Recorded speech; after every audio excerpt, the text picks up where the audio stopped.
Hello and welcome back to the Data Privacy Lawyer. My name is Funmi Owolabi and I am the principal attorney at the firm.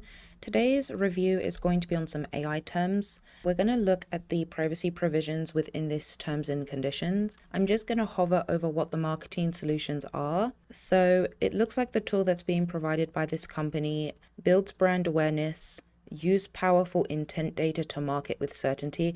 Now, my understanding of how this works is sometimes organizations will have data on individuals. It might be they have the title that they want to target, industries that they want to target, and what they'll do is they'll procure information from businesses like this one in order to identify individuals they should market to based on title, company, and different identifiers. So I presume that there's going to be at least some personal data in this respect. Now, I don't know if this is what relates to the AI tool. One of the questions that I always ask generally is, what types of products and services do you have? And then also having them identify which of them relates to artificial intelligence. It may be that not all of these products interact with AI, but today's review is going to be on the AI terms and conditions because irrespective of which of these solutions utilize artificial intelligence, the fact that AI is being used in some type of feature indicates to me that there will be some personal data in some capacity. Now, I don't know in which capacity, but essentially the definition of personal data is any data that identifies an individual. If organization procures a license to use any of the tools or features, and in using those tools or features, they have to enter a username and password belonging to their employees in order to utilize the features. Those constitute personal data, which is why on this channel we've been reviewing AI terms and conditions. So in addition to these terms, you have to review the master service agreement. Generally, when you have a privacy counsel that's going to help you with your contract negotiation or your due diligence, they'll review all of the contractual documents. These terms and conditions are not to be read on their own exclusively. They should be read in addition to the master service agreement that you can see here. I'm just going to scroll to the bottom quickly because I just made an observation. I recognized that there is no date in which this was last updated. Now, the value in having the date is two things. If any of the features related to artificial intelligence have changed since the creation of these terms and conditions, there should be a review of the terms and conditions to make sure they're still consistent with the solutions. And then the second thing that I think is valuable is if the laws have changed. There's two components. If you drafted the terms and conditions associated with the AI in 2019, it's not going to capture artificial intelligence legislation that's come out since that time. And what that indicates to me in the due diligence process is that you've not taken into account any of your obligations under those new laws based on when you created the terms and conditions. So it's really valuable so that you can maintain your own legal obligations, whether it's from an AI perspective or a privacy perspective. I didn't see a date, but I think that would be valuable to add. Let's talk about data. Your data means any data or materials you provide to G2, including input. Now, generally, this will cover the personal data. I don't know how the marketing solutions work, but that would be something that I would need to inquire about if I was their privacy counsel.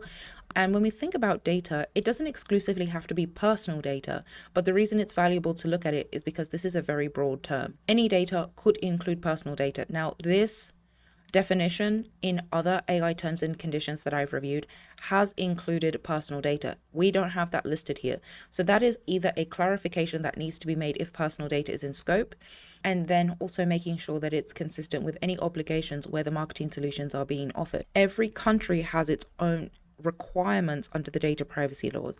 Having a clear and transparent terms and conditions for your customers or prospective customers is going to be valuable if they're deciding on whether or not you're the vendor they should go with. So I'm going to presume that this includes personal data. Now, it may not. That being said, if you are logging into the features related to this organization, they will process your personal data.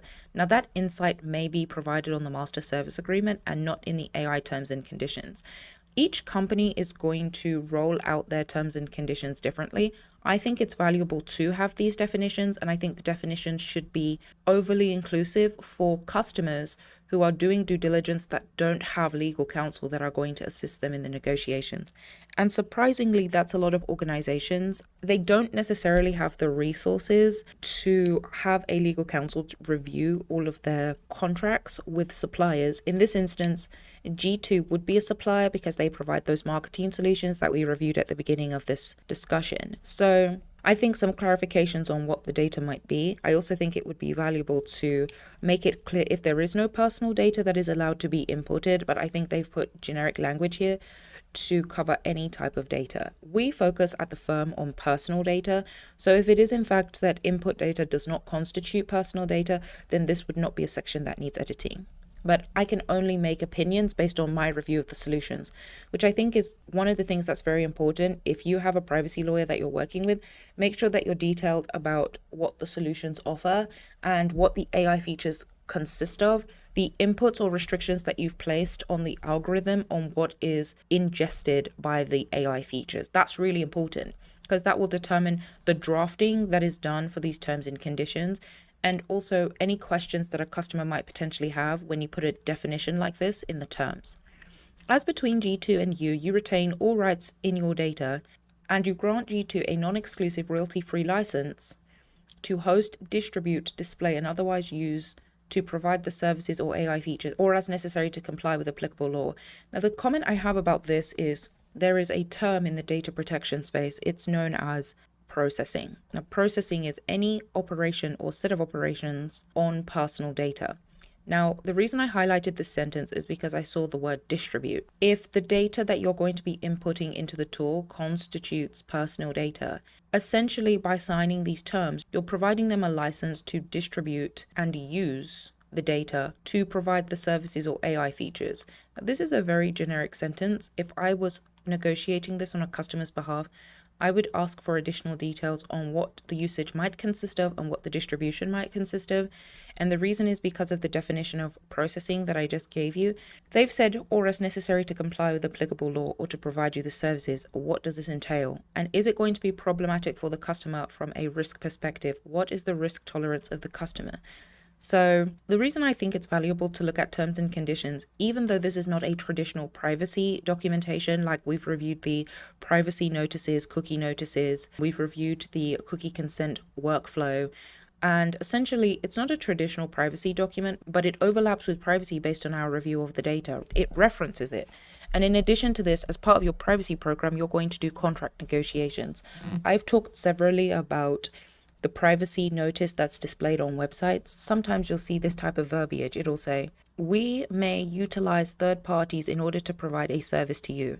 When companies place that on their websites, they're talking about the usage of these types of third parties. If a company procures a license to use the marketing solutions of G2, G2 is a third party with respect to the customer. So in order for them to provide good transparency on their own privacy notice, they need to address the third parties that they're utilizing, and they need to be very careful about reviewing the different terms that they are agreeing to, because they may influence the privacy notice that you as a customer place on your own website. So I really hope you enjoyed this review. This was quite a simple AI terms and conditions. I think the value in reviewing this on the channel is giving you insight into, one, what does a privacy lawyer do? And then two, how can you consider improving your own privacy program? Part of your privacy program is not just the privacy notice. It's reviewing any documentation associated with personal data and making sure they adhere to the privacy laws that are applicable to you. Every document that you are distributing is influenced by personal data, because you cannot run your business without personal data in some capacity. And you need to account for that if you are displaying documents that you want customers to either sign up for or grant access to your consumers that you process their personal data in order for them to understand how you treat their data in compliance with the applicable laws. So I hope you enjoyed this review. If you have comments about what I've talked about, leave a comment below and I'll see you in another review.